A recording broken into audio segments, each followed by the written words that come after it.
What we have now is not a capitalist system. What we have now is a bunch of government employees forging regulations to force us to do commerce with a third party capitalist for securities and civil commerce. In other words, we have to buy insurances to even be able to get treated for a cold.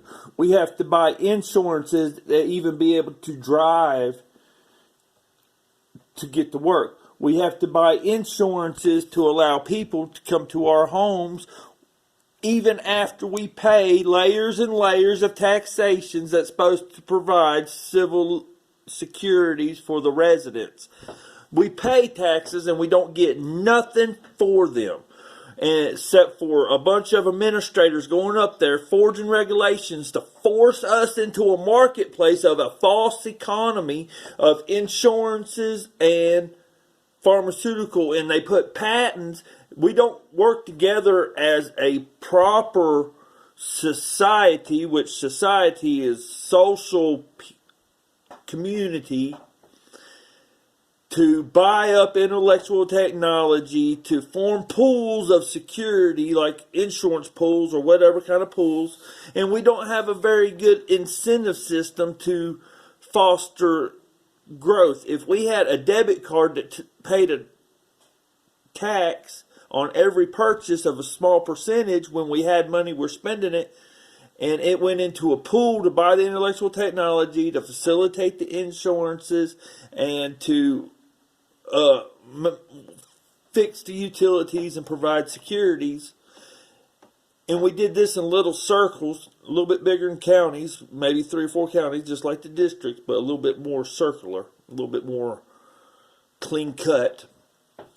We would be able to have better utilities at the point of commerce. If somebody does a transaction somewhere and they use a debit card, GPS pings them at that location doing a debit card transaction, and then another one does it, another one does it, then the utilities at that place need to be maintained.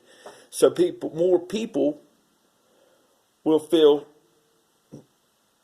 able to interact at that spot. Not build 4-lane highway over top of it to railroad everybody down to a smaller fulcrum point. And we need to come together. One more thing with this tax is a bus route from fire department to fire department, where there's a deputy and a first responder on duty to relieve that bus driver at any point of stress. All right.